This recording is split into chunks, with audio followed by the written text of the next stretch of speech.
예, 우리 세무사랑 프로 운용의 전표 입력과 관련되는 부분이 되겠습니다. 자, 세무사랑 프로를 한번 보게 되면 전산 프로그램을 사용할 때 회계관리의 재무회계 쪽에 전표 입력 쪽을 보게 되면 일반 전표 입력, 메인 매출 전표 입력이라고 하는 메뉴가 두 개가 있습니다. 이 메뉴를 통해서 일반적으로 이야기할 때 일반 전표, 메인 매출 전표 이렇게 이야기를 하는데요. 전표부터 먼저 좀 정리를 하게 되면 회계학에서는 전표라고 하면 출금 전표, 입금 전표, 대체 전표 이렇게 이야기를 합니다. 근데 우리 프로그램, 전산 프로그램 쪽으로 들어오면 일반 전표와 메인 매출 전표로 이렇게 두 가지로 용어를 쓰다 보니까 처음에 회계학을 공부하시다가 우리 프로그램 쪽으로 들어오면 일반 전표, 메인 매출 전표 이야기를 하는데 도대체 이게 뭐냐라고 의아하게 생각하시는 분들이 많이 있습니다.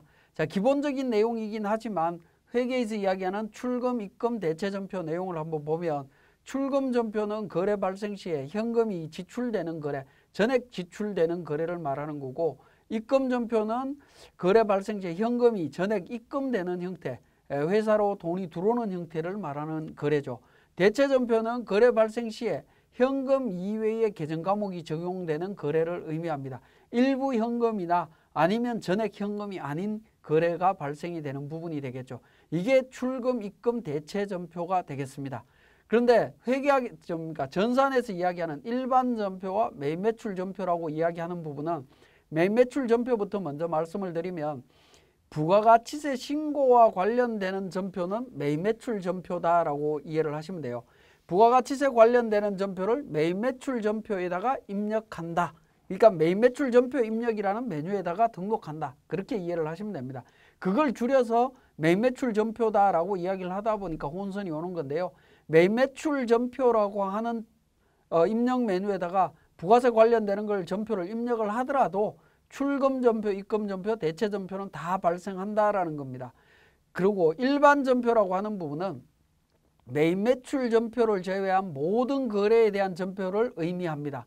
그래서 출금, 입금, 대체 전표로 구성이 되어 있습니다. 그러니까 일반 전표나 메인 매출 전표는 둘 다 입금 전표, 출금 전표, 대체 전표 전부 다 포함하는 개념이다 라고 보시면 됩니다. 그러니까 전산 쪽에서는 부가세 신고와 영향이 있느냐 없느냐로 보시면 됩니다. 사례로 우리 교재에 보시면 일반 전표에는 외상매출금 회수, 차입금, 이자 지급, 직원 급여 지출, 부가세 납부 뭐 이런 부분들이고요. 메인 매출 전표는 세금계산서 발급한 매출, 수출 관련되는 매출, 세금계산서 수취한 매입, 신용카드 매출, 매입세액 공제 가능한 매입, 그 다음에 개인한테 판매한 현금 매출, 즉 부가세 신고 때 신고해야 되는 내용들이다라고 보시면 됩니다. 그래서 우리 세무사랑 프로에서 그러니까 입력을 할 때 일반 전표와 메인 매출 전표는 그렇게 구분해서 등록한다라고 보시면 되겠습니다. 자, 일반 전표 입력에 대한 부분부터 살펴보겠습니다. 자, 일반 전표 입력에 대한 메뉴를 살펴보면 커스가 월별에 등록이 되어 있죠. 커스가 움직이고 있습니다. 전표는 중앙에 계정 과목, 거래처, 적요, 차변, 대변 금액을 입력하도록 되어 있고요. 하단 부분에 분계를 요약된 내용을 볼 수 있는 창으로 이렇게 구분이 되어 있습니다. 자, 일단 일반 전표를 입력하는 방법은 월 단위로 입력할 거냐, 일자별로 입력할 거냐, 아니면 일정 기간별로 입력할 거냐 하는 부분입니다. 자, 기본적으로는 커스가 월에서 커스가 움직이고 있는데요. 월을 클릭을 하게 되면 1월 달부터 12월 달까지로 선택하실 수 있습니다. 자, 1월 달 일자 단위입니다. 일자 단위는 보통은 사용하지 않습니다. 한 달 단위로 사용을 하든가 하는데 예를 들어서 1월 5일이다라고 하면 1월 5일자 전표만 입력할 수 있습니다. 근데 일반적으로 세무대리인들은 이렇게 일자 단위로는 입력을 하지 않습니다. 보통은 1월 달이면 1월 달 전부 입력하는 방식으로 이렇게 처리를 한다라고 이해를 하시면 되겠습니다. 자, 월 단위로 입력을 하는 방법이 있고요. 그렇지 않으면 이제 일정 기간 단위로 전표를 입력을 하다 보면 전표 입력할 때 1월 달부터 나는 지금 작업해야 되는 게 한 6월 달까지 작업을 해야 된다. 그러면 1월 달부터 6월 달까지 한꺼번에 쭉 작업하고 싶은데 그렇게 입력하는 방법은 없느냐라는 부분입니다. 자, 그렇게 입력을 할 때 보시면 오른쪽에 일자 옆에 현금 잔액 왼쪽에 보시면 변경이라고 하는 메뉴가 있죠. 변경을 클릭을 하시게 되면 기간이 나옵니다. 월 단위로 기간을 설정할 수 있습니다. 1월 달부터 예를 들어서 6월 달까지 나는 입력하고 싶다. 그러면 1월 달부터 6월 달까지 전표를 한꺼번에 다 입력하실 수 있는 부분이 됩니다. 그러니까 우리 세무사랑 프로는 기간을 입력하는 부분에 변경이라는 버튼이 있는데 변경을 통해서 월 단위로 또는 일정 기간 단위로 전표를 입력할 수 있다라는 겁니다. 세무대리인들은 대부분 일정 기간 단위로 입력하는 방법을 선호할 겁니다. 자, 설명을 위해서 그러니까 일 단위로 월 단위로 제가 전표를 입력을 해 보겠습니다. 자, 예를 들어서 1월 5일입니다. 1월 5일 날 엔터를 치면 일자를 입력하고 난 뒤에 엔터를 치면 번호가 있는데 번호는 커서가 지나가게 되어 있습니다. 이 번호는 뭐냐면 전표 번호가 되겠습니다. 전표 번호는 일자별로 입력하는 전표의 일련 번호라고 이해를 하시면 되겠습니다. 자동으로 부여가 되는 부분이기 때문에 일단 전표 번호는 건너뛰게 되어 있습니다.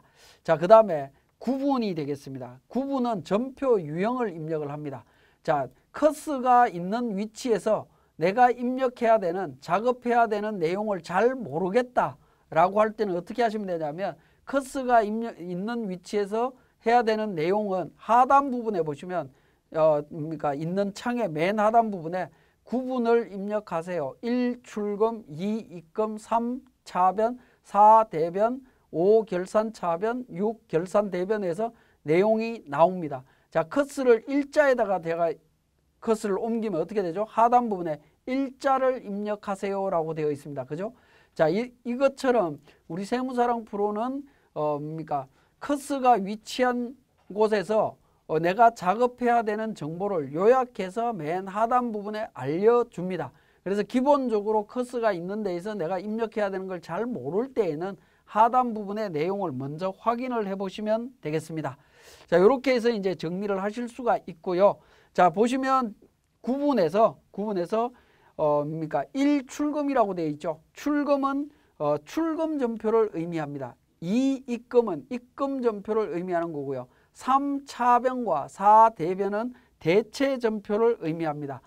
5번, 6번 결산 차변, 결산 대변은 결산 전표를 의미합니다. 그래서 일반적으로는 5번, 6번은 사용하지 않습니다. 결산이 아닌 경우에는 5번, 6번을 사용하지 않고 1번부터 4번까지 내용으로 전표를 등록하시면 되겠습니다.